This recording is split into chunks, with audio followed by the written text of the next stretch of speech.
Introducing a new podcast. Karen Hunter is awesome.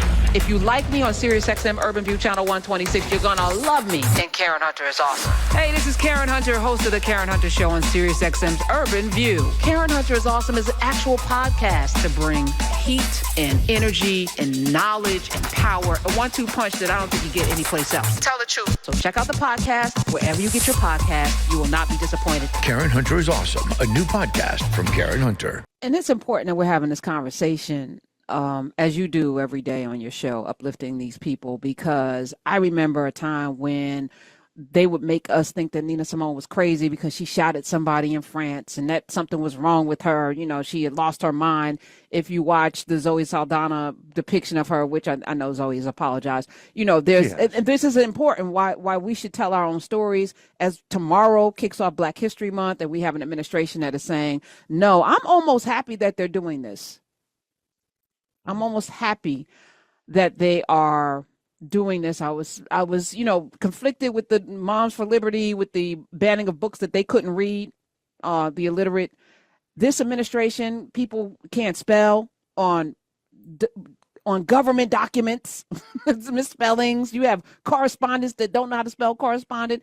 You have folk that are standing up representing this, and the mediocrity is stunning. It's palpable. It's also telling about where we are.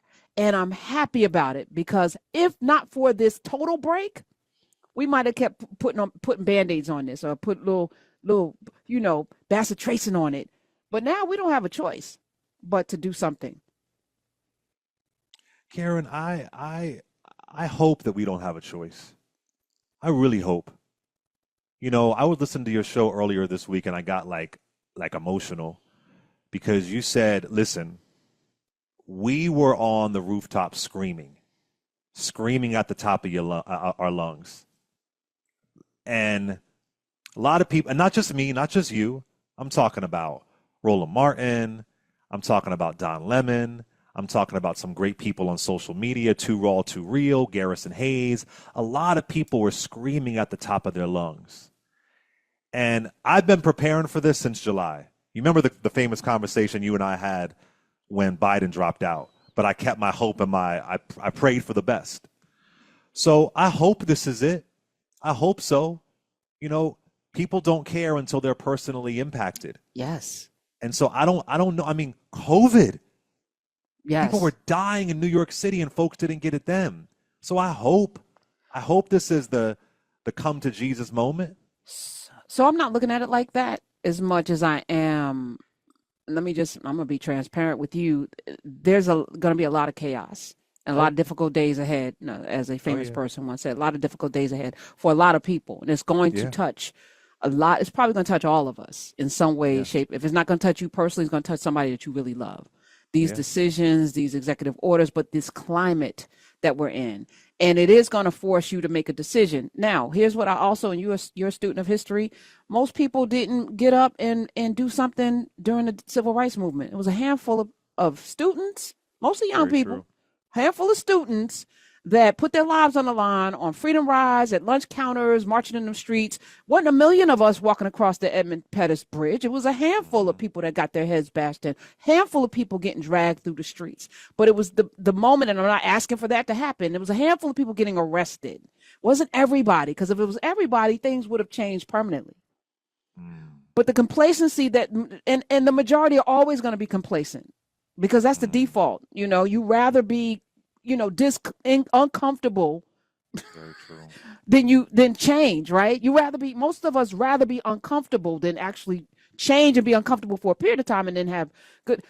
That's not what I'm talking about. I'm talking about the call to action now is not about for right now, Clay, is about for maybe 50 years from now, 100 years from now, which means that the handful of us who are going to be in this, doing these things that we've always been doing anyway, will pave a way for somebody 50, 100 years from now to walk that road that we put down. We're putting bricks down.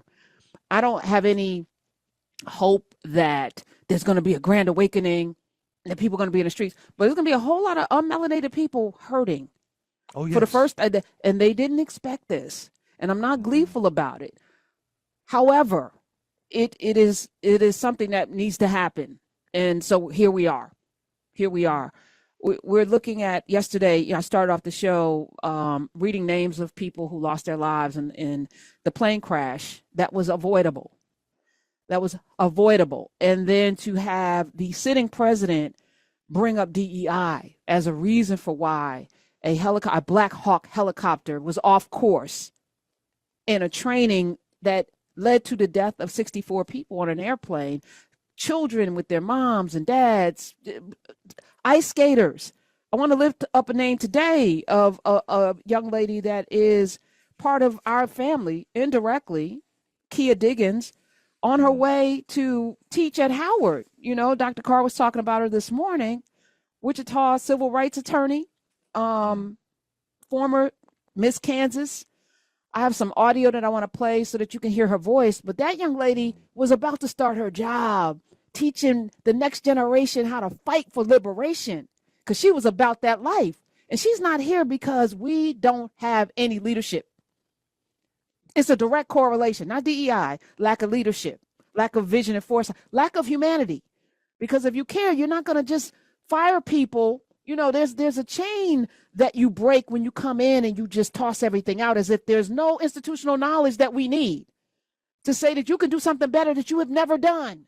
It reminds me, Clay, and you know this, of the planters that came here and brought enslaved people over and told them to plant the same crop every single year. And the enslaved people knew that was wrong. The indigenous people knew that was wrong. Yeah. But you beat these people. You tortured these people to do something. And then when the dirt turned to sand, you blame them. This is America. This is our history, right? So, let me play Ms. Diggins' voice and thank everybody for honoring Joe Madison today. We'll play some clips. But we are Joe Madison. It's to me like every day you get up with the mission. What are you going to do? Right. That is the call. That's Joe Madison. So you carry him and everything. And I thank you for that. Kia Diggins, play her, Duggins, I'm sorry. My name is Kia Duggins, and I am originally from Wichita, Kansas, and I went to Wichita Public Schools from kindergarten through college, and then I eventually went to and graduated from Harvard Law School, and now I work at an organization called Civil Rights Corps, where I litigate cases against police abuse and pretrial detention nationwide. And what brought me to this work is very personal. I'm a descendant of enslaved people who have been exploited economically and physically by our criminal legal system for hundreds of years. And to put a finer point on it, on the day that I took the LSAT exam, which is required to get into law school, my uncle was detained pretrial, was killed on the same day that I was there to take my LSAT. So my family has been very personally affected by pretrial detention and by the harms of the criminal legal system. And I went to law school to help remedy some of those harms and make sure that other people don't experience it. And Civil Rights Corps is actually the organization that filed the O'Donnell lawsuit that Ken just mentioned. And the goal of that lawsuit was to make sure that people who are charged with misdemeanors but who are legally innocent do not sit in cages pretrial simply because they cannot afford bail. And we actually were able to win that case. And studies since the O'Donnell decision came down have shown that crime has actually gone down in Harris County since the O'Donnell decision happened. So that's what brought me here, and I'm really excited to be here. She's gone. Just in a blink of an eye. But the mission and the purpose, anybody going to law school, anybody out there, as a lawyer right now, what are you contributing? What's your sleeves rolled up contribution to what we need to have happen next? What's your mission? One of the things that I've been thinking about is that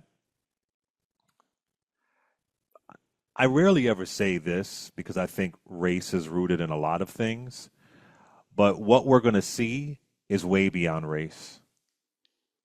We're going to see such a complete lack of decency, such a complete void of compassion, even worse than we saw during COVID. And if you think that decency isn't going to hit you at some point of someone you love, then you are living in a complete delusion. I don't care what your racial background is. I don't care what your gender is. I don't care what your sexual orientation is. This kind of lack of morality is going to be the COVID for the next 4 years. It's going to be the contagion for the next 4 years. And so we're going to have to get some emotional, spiritual vaccines to prepare, because we're only talking about 11 days in. 11 days in. There was a complete, I mean, let's go down a fairy tale. Imagine if we were 11 days into the Kamala Harris administration. You know that she wouldn't have said in a press conference when someone said, "Are you going to go to the crash site?" And he said, and I'm paraphrasing here, "You expect me to go swimming?" You know Kamala Harris wouldn't have said that. You know she wouldn't have done that. You know she wouldn't have fired folks from the FAA, allegedly, reportedly. You know she wouldn't have done that. So despite racism, I mean, not despite, with racism, with bad policy, with all these crazy executive orders, you have the lack of decency, just morals. Ronald Reagan, who I do not like at all policy-wise, wouldn't be like Richard Nixon. Wouldn't be sarcastic at a press conference as they're still pulling bodies out of the Potomac River. If you could be this callous, 11 days in. Wait, never even said first out your mouth. Justin Trudeau sent condolences. Barack Obama sent condolences to the families that have lost somebody first. Not even that. Didn't lead with that. Led with blame, led with nonsense, and said BS during a press conference. Cussed on the damn podium. Cursed at the press conference. This is going to be a wild ride. That's what I'm saying. It's broken. It's done. It's done. You know. And whether people embrace the doneness, that's not the thing. I think in the antidote or the cure to this, and maybe there's not a cure, is for us to double down on what it looks like to be human to one another. That's right. That's our weapon. That's our weapon. Yeah. And not to be hokey. It's not even. It is love, but even that has been tainted in this current construct. But yeah, if we can just double down on taking care of each other. And I've been saying this, reach out to that friend that you've been estranged from for a few years. If you and someone in your family are going through it, now's the time to reach out. One of the things we know in history, I mean, with exceptions, of course, it depends. But if you had a falling out that if they were no longer here, would you regret not having a conversation with them? And that's one of the things that we see in when we've been in rough times in our country, that it has always been community that is sustained. They can't take what they can't touch. That's right. So what are those things that is going to anchor you and make sure you still feel good and decent and whole? We got to lean into that. So Amen. It's been a wild 11 days. I know. But I'm ready. I'm prepared. I'm ready. You are. I've been preparing since July. I'm ready. I've been preparing since I got here. Since April 24, 1960 sorry. something. Yeah, we have. I don't know. I just feel like I've been preparing for this my whole life, and being here on the radio for the last 10 years, I feel like and if you've been listening for the last 10 years, we have been calling for you to be prepared. Somebody called the other day and was like, "What do I do now?" It's like, okay, just too late to do something for right now. But now you can prepare for the next 2-3 years, because that's how that works. But yeah, we're gonna be ready, and if we ain't ready, then we're gonna get ready, and if we ain't getting ready, then you're gonna be in for something. We're gonna talk more. Clay Kane is here because he ain't never really gone. I ain't never really gone. Introducing a new podcast. Karen Hunter is awesome.